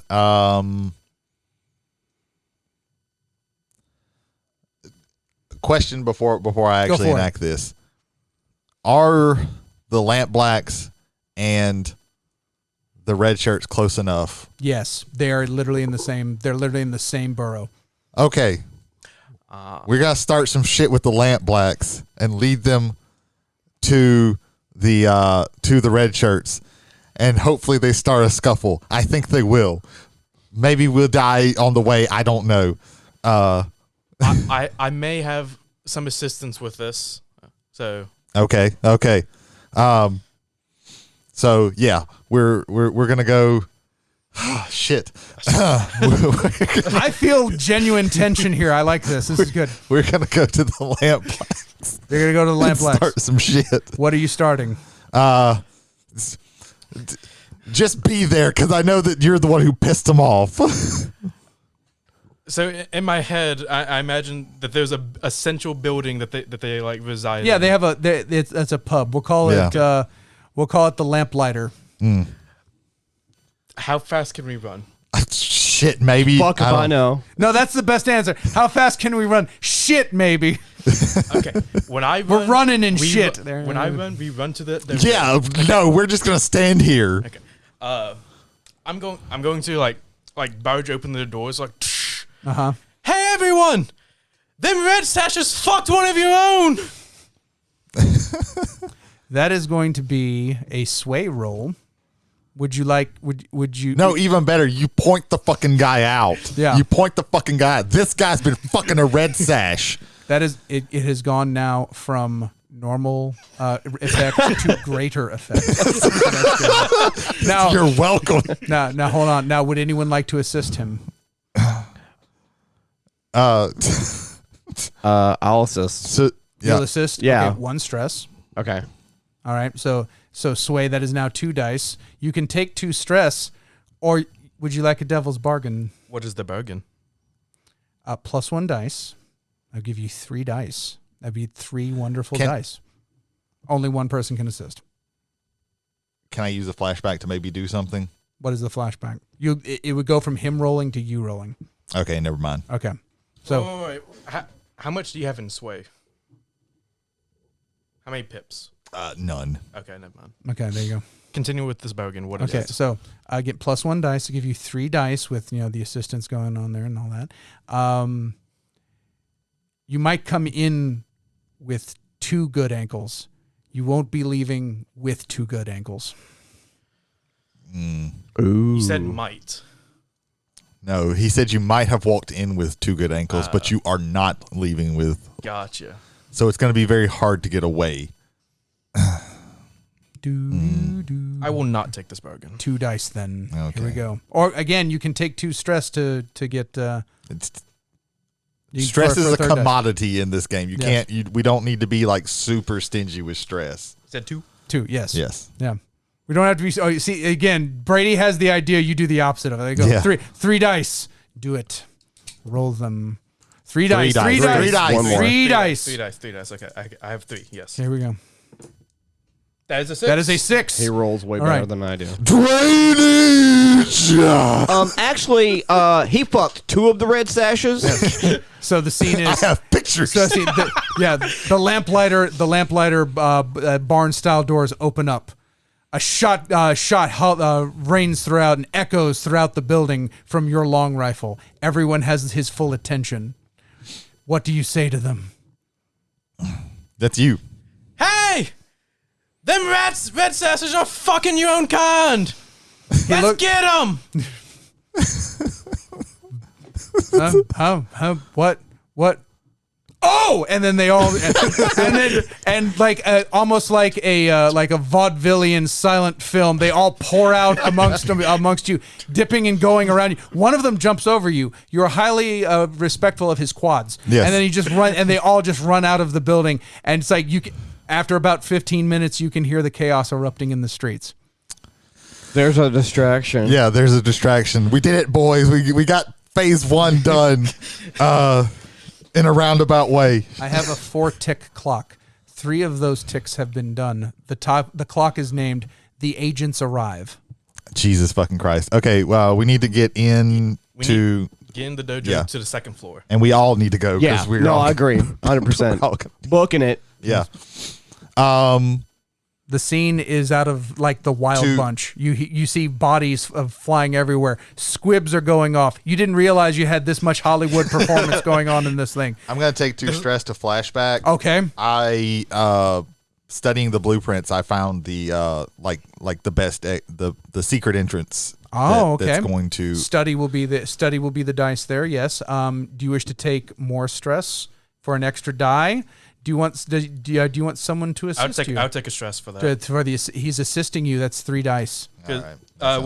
With both of us being Iruvian, and with this being an Iruvian-based dojo, we kind of The Arubian mind meld is happening. Would you like a devil's bargain?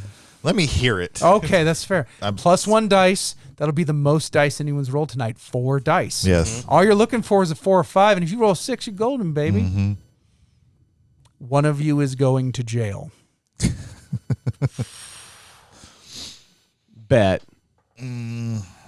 After all of this is done, or immediately? That's the only part of the bargain I'm going to release to you. One of you is going to jail. Bet. Yeah, sure. All righty. 4 dice. Roll them.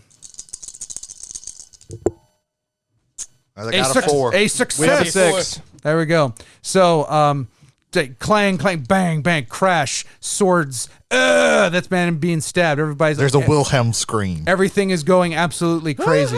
Everything's going absolutely crazy, but you manage to sneak him into the dojo. You disappear into the night. Unfortunately for poor Jasper, I knew that was going to happen. same blue coats say, "Hey, get on the ground. You're wanted for felony sedition." Wow, there's trumped up charges. I fucked your mother, and I pull out my shovel and I go to swing at it. Slap. You'll be in jail. You'll be in jail by the end of the night. That's fine. There we go. I'm fighting. I'm fighting the whole time. All right. They call you. Where did you get a shovel from? It's my go-to. Okay. I'm very proud that I never shot my rifle except for that one time. People have like holsters for those swords. No, he just have one for his shovel. I'm just shovel imagining on it's my one of shoulder. those. It's one of those fold out like survival shovels. It's a garden trowel. It's and got just like like slap. It's got like Yeah. the saw on the side and the There you little go. place where you can hammer and a Yeah. screw area. It's Yeah. just a It's long got a compass. No, it's a long shovel. I have my head cannon, sir. I have my head cannon. Oh, if we're talking about head cannons, I'm thinking it's like one of those pens. You don't count, sir. Your head cannon needs to be someplace else right now. No, just serious. So the reason biggie. the reason why you're called whispers is because you hear the whispers, like of the forgotten, of the gone, of the passed on. And at first it's just basically just a kind of just a little thing on the wind. And then as you approach the room, it starts to grow louder and louder and louder. And then right as your hand touches the knob, you hear in a growling voice, "Are you sure you want to do that?" I get out my hook, put on my mask, and I go in. The room is just like it was in your vision. About 3 feet of pure, bright, incandescent light in the middle of the room and nothing but darkness. You can feel its presence in there. Sense it kind of staging out. You know, it's there. It's there. It's there. It's there. It's there. It's there! What do you do? It leaps at you. I dodge out of the way, and as I dodge and it like jumps over me, I hit it on this like underbelly with the hook. You can go with either skirmish or a tune. I'll go with the tune. All right. Do you want any more dice? You can. There's no one around to assist you, but you can take 2 stress, or you can accept a devil's bargain.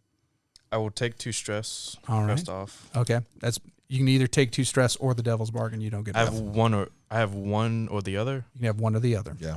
Let me hear the devil's bargain. Plus 1 dice, so you'd be at 3 dice. Okay. You will be forever marked. Mm-hmm. Okay. If I'm not mistaken, like marked means you're like you attract ghosts more often than not. Is that what it is, or am I mistaking that? Take my smile for whatever answer you want to give great. with that. Did you take the bargain?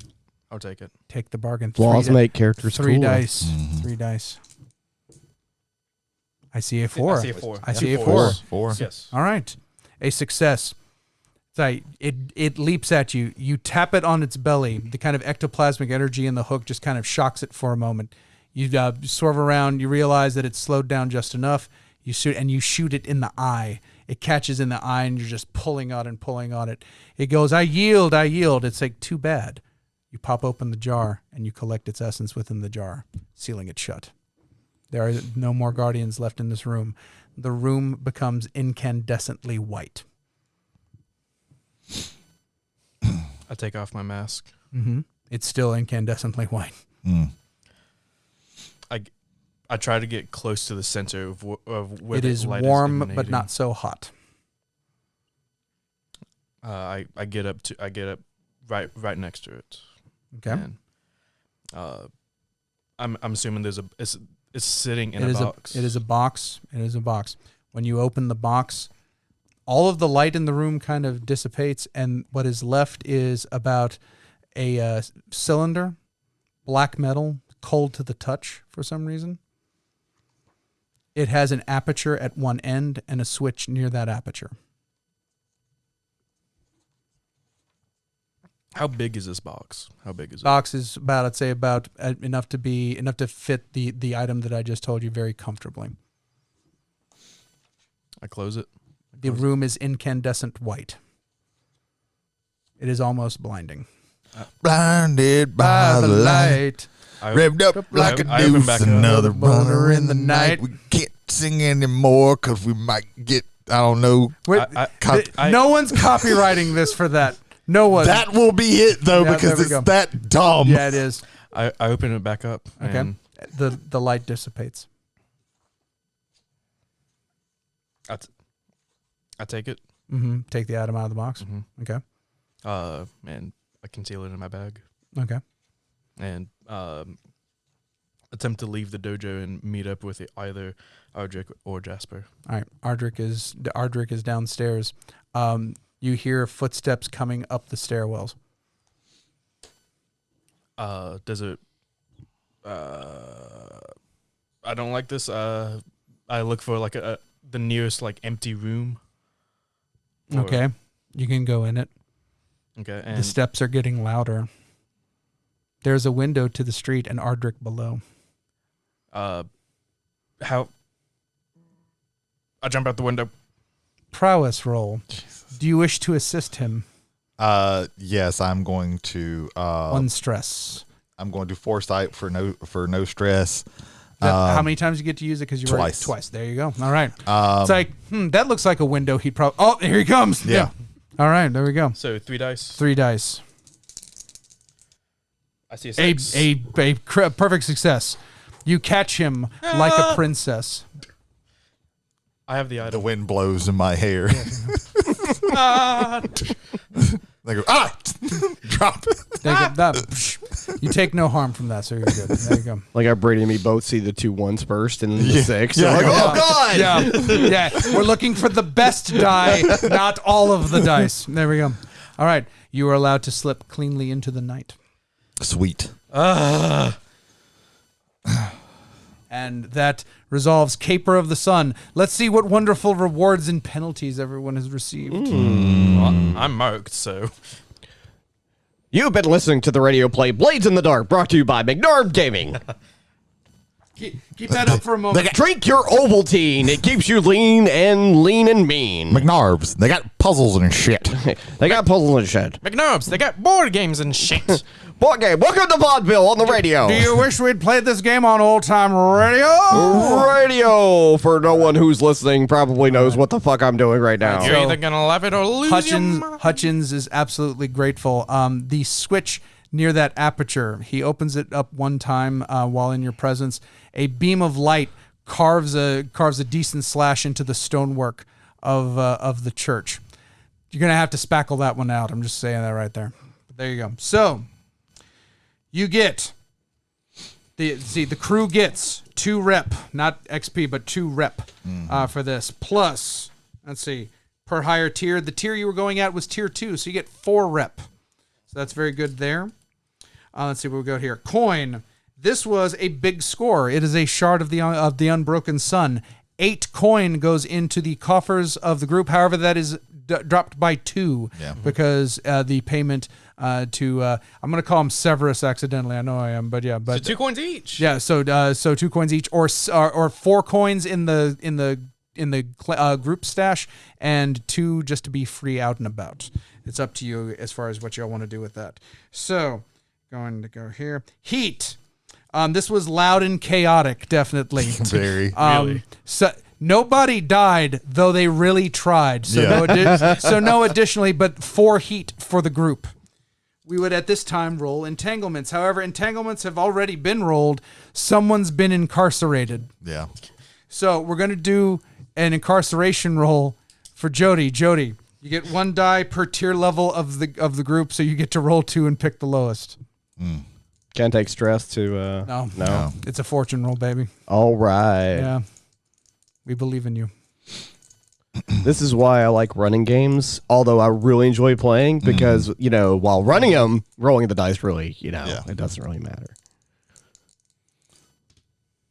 Of course. Oh, well, of course. At least they were both failures. Yeah. There you go. There's no good or bad failure. They're just failures. Yeah. At least you lost throughout the whole entire evening of rolling. Pick one of the 4 traumas, or one of the 8 traumas, and get rid of all of your harms, but pick one of the traumas. Oh, Jesus. And what are There's the... the traumas. Cold, Is haunted, things like that. There's Cold, 8 haunted. to choose from? Yeah, pick one. Obsessed, paranoid, reckless, soft, unstable, and vicious. Haunted. Circle haunted. Yes. Jeez, they beat you so bad you're haunted by it. No. You were protected in the prison Ooh. by nothing living. Oh, I like it. And it has stayed with you. Oh, sweet. Oh, Jesus. Yes. There we go. Jesus. I love it. All right. Yeah, okay, so we've got to take care of entanglements. You are released on your own recognizance because they ran out of space for seditionists. There you go. All right, so now this would be the downtime activity phase. Everybody gets 2 downtime actions that they can do. We're going to go through these real quick. This was a one-shot, though if you did like it, we may do this again in the future with what we've already done. We may also just continue the game just because we like playing the game. It is entirely up to everybody here. This is fun. It was a good time. We're gonna carry this on to the very end. This is what you would do at the end of a score is the downtime for all the players. So Brady, what are you gonna do? We've got, you can acquire an asset. You can You can work on a long-term project. You can recover. You can reduce heat. You can train, or you can indulge in your vice. And what does indulging your vice do again? Indulging in your vice removes your stress. Okay. Yeah, I'm gonna do that. All right. My vice is luxury. Your vice is luxury. I came from opulence, and there's a fantastic restaurant in Six Towers. It's one of the few fantastic things left in it. It serves the finest in eels and mushrooms because that's all that's left in a world that has no goddamn sunlight. Yeah. But yeah, so you're gonna indulge in your vice. If I remember, take your weakest quality, insight, prowess, and resolve, and roll that shit. Says to keep the lowest. Yeah. Shit. But I got a 2 is the lowest. Remove 2 stress. How much stress did it leave? Did it take all of your stress? Did it take more than your stress? No, I still have 1 stress. Still have 1 stress. Okay. Had you gone over the amount of stress you had, you would have indulged in your vice, and you would have done something bad for the crew. But that's fine. There you go. Okay. You have one more thing you can do. You can go ahead and try that again if you want, or you can try for some other stuff. No. Let's see if we can lower that heat. All right, you're going to lower some of this heat. Okay. So, what are you going to do to lower the heat? I want to consort around town to kind of put more of the blame on the lamp blacks. On the lamp blacks. Very nice. Okay. So yes, go with that consort roll. Absolutely. Okay. It's 2. I see a 6. Remove 3 heat. So instead of 4 heat from this, you have 1 heat. 1 heat from this. That's very good. It's very good. All right. So, Mr. Out and About Town with a ghost on your shoulder telling you things like, your pee-pee small, your pee-pee small. I'm going to try and pray this away. So we're going to create a long-term project. It's going to be 8 ticks of the clock. Okay. You're going to be rolling. What would you do to roll to get this ghost away from you? I have my vice is faith. Okay, that would be about relieving stress, but we can tie that in. What skill would you use? What skill? Let's see. Well, I would assume that a tune would be involved. I don't have anything in that. What else do you But have? you can explain. Study. You can Study. use whatever. You can study. Okay. I think I think study on this. study- You also have a studying- whisperer in the crew that has attunement, namely Chime. So he could assist you in this. As far as assisting goes, you don't take any stress for this. What would be is you because you're there, basically you're doing attunement in the to try to remove it there. Gotcha. So deep, long, thorough, deep study. Roll your study dice. Just one. Just one. Here we go. You've rolled a 4. Hey. All right. So you have got 2 segments of that 8-tick clock done. Again, you can keep on this, and if you do, you can get that haunted away from you. Again, you have one more downtime activity. You can continue with this, or you can go on to something else. What are the options again? Okay. You have acquire an asset. Long-term project. It could be a different long-term project. Recover will allow you to reduce harms that you have. I would say that you have access to a physiker, which would help you get rid of that nasty. Well, no, you got they did treat the concussion off you, so actually no, recover won't help you. You can reduce heat. The crew's at I think 1 heat now, so that's not really a big That's thing. fine. You can train, where you can mark an additional XP in your playbook towards getting another dot in anything. We haven't done the XP give for this yet, so you will be adding on to that as well. Yeah. And if you do that for a resolve, instead of getting 1, you get 2, because that is one of the crew upgrades that the crew I'll has. do that then. All right. So which one you're going to tick up? The XP thing. Yeah, the XP, which resolve, prowess, or insight. We'll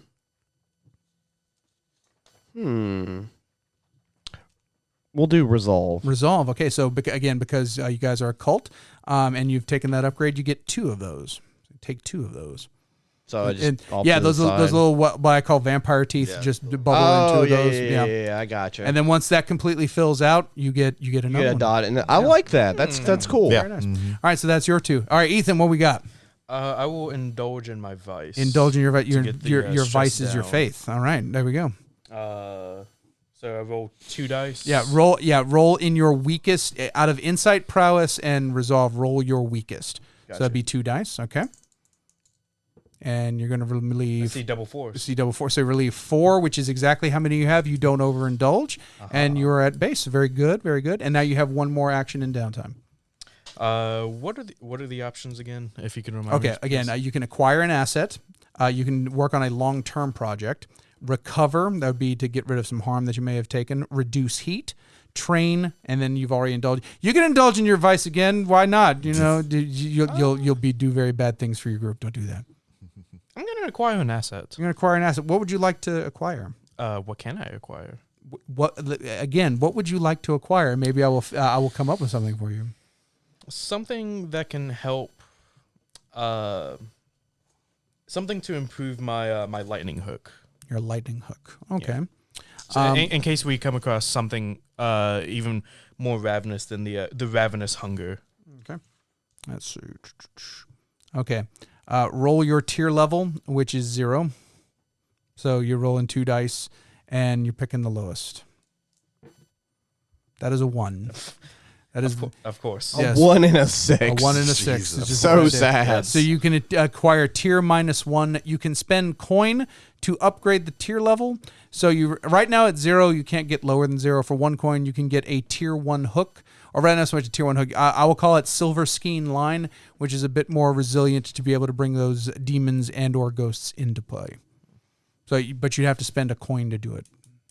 A whole coin. I'll spend 1 coin. You'll spend 1 coin. All right. So you have a tier 1 Silver Skein Line, which makes your lightning hooking of spirits a lot easier. So yeah. Ethan, it's good that you were able to capture that ghost. Because if you have ghosts, you have everything. I'm assuming this is a reference that I do not understand. Yes. Yeah, we So can tell because you paused. There we go. Yes. All right, so the cruise XP. At the end of each session, for each item below, mark 1 XP, or instead mark 2 XP if the item occurred multiple times. Okay, for the cult itself. Advance the agenda of your deity or embody its precepts in action. I would say, yes, securing a piece of the sun for the sun god is probably one of those. So the crew gets 1 XP off of that. I will mark that because I have the sheet here. There we go. Okay, all of this is on. Good deal. Okay. It's all this is on this sheet. And we gave you guys 4 rep, I think, from that one, right? Yes. Plus Yes. 2 rep and then I think it was like 6 Plus 4. total. Oh, it was No. 6. Was it? Yeah, no, it was. Because he said 2, then he said 4 Yeah. separately. Yeah, Oh, yeah, okay. because of All right, I missed the that goings part. on. Yeah. Okay. Contend with challenges above your current station. You dealt with 3 gangs that were better than you, so I'm going to mark 2 off of that. So that's another Okay. good one. So that's 3 XP so far. Bolster your crew's reputation or develop a new one. Your reputation is strange. I'm going to give you 1 for that for, again, securing a curio of great and weird and terrible power. Express the goals, drives, inner conflict, or essential nature of the crew. Again, I will give 1 more for that. So I believe of the 10 that you need to upgrade your cult and get another one of these cool things on this bar, you are 5 away after picking up 5 on this mission. Very good, gentlemen. All right, now for your individual XPs, you'll have the XP section listed. It's going to be lower right, and it's going to mention XP and how to go about that. So let's start with Brady. Brady, with you. Oh, yes. List your stuff off. Like right here, right? Yes. Okay. So it's gather information. What do they intend to do? And, Let me. Oh no! Under I'm XP. dumb. Under XP. I'm dumb. I'm sorry. Okay, no, that's quite all right. Yeah. So at the end of each session, so you address the challenge with calculation and conspiracy.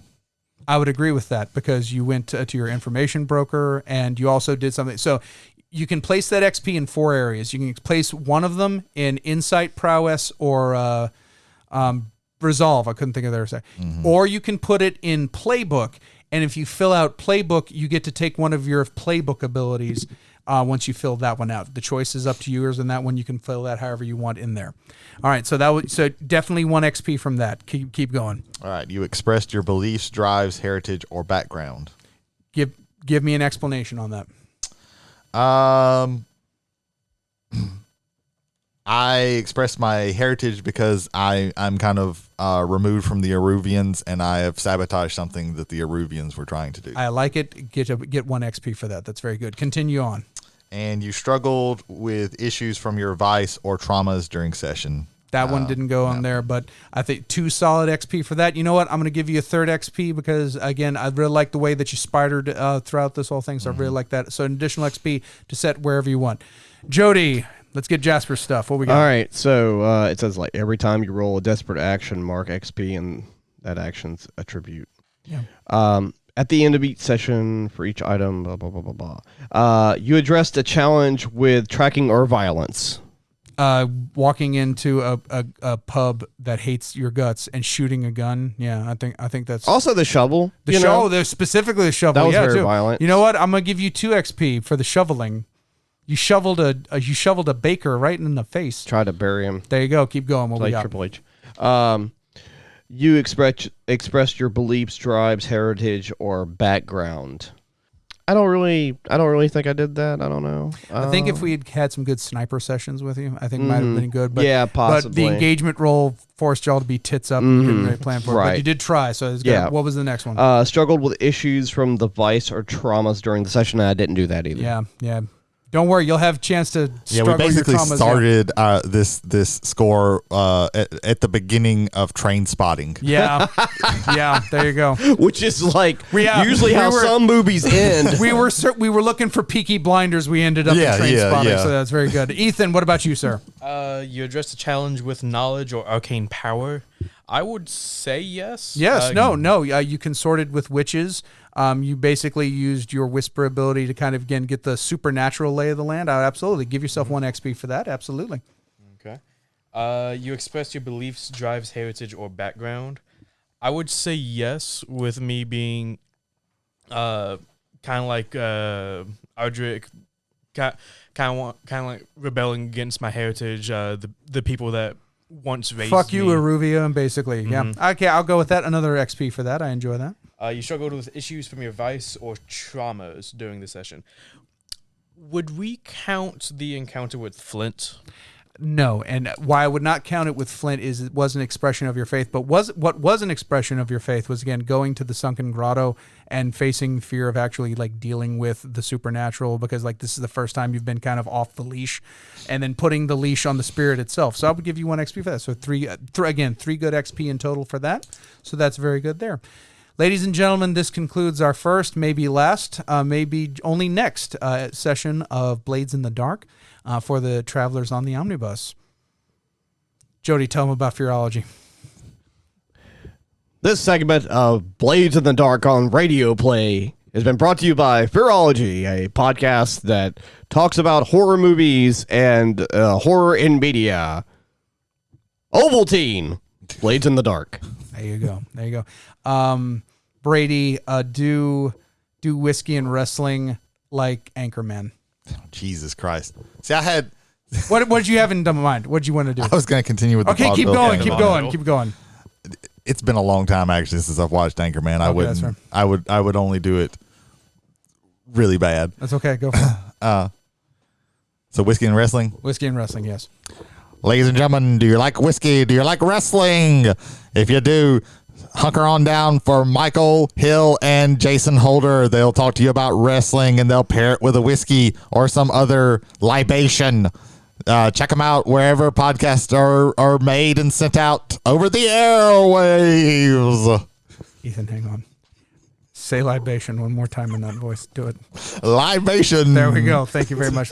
Ladies, you're welcome. All right. I want to hear the Conan phrase in that fucking voice.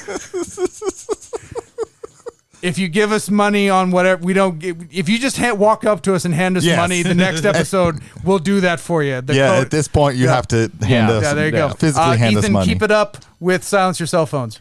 Television, the silver screen, everything new and exciting. Stay tuned with Silence Your Cell Phones. What are cell phones? Jared Hubbard and Kevin Shelton. They will tell you exactly what they are. They'll tell you what you should watch. They'll tell you what you shouldn't. Silence your cell phones. How does he do the best vaudevillian radio guy? I'm more concerned with the fact that Jarrett and Kevin are going to tell us about cell phones. It's like we're leaning hard into the gimmick. We're leaning hard into the gimmick. Like I'm imagining Kevin's going to be like, man, those Nokias can take a bullet. Podcast about cell phones.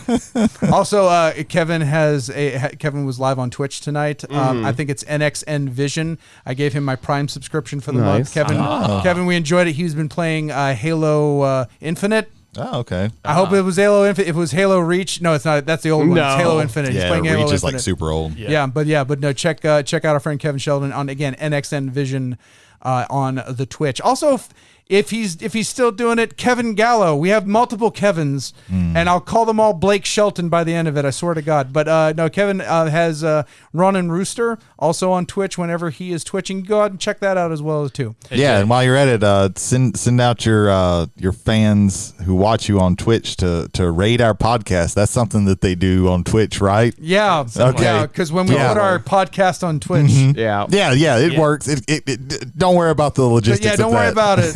Don't worry about it. No, Kevin, just have our link in your How did I end up sounding like the oldest person on this podcast? The youngsters these days with their Twitches. McNarb Gaming in Goshen, Mississippi, for your one stop for board games, card games, puzzles, and shit. That. You stepped on my line, damn it. You stepped on the shit. I didn't know he was going to point. You stepped on. I drink your milkshake. I drink it up. I drink it up. You see, I have the milkshake. You have the milkshake way over there, and I bring the straw, and it's way over there, and I drink your milkshake. Academy Award winning Daniel Day-Lewis. Thank you. I am the first revelation. Check out all month long at McNarb Gaming for spooky games where you can do that shit and scare the fuck out of everyone in the room. That's McNarb Gaming in Goshen, Mississippi. Thank you, Greg. Thank you, Greg. Thank you, Greg. So that's 29 recorded.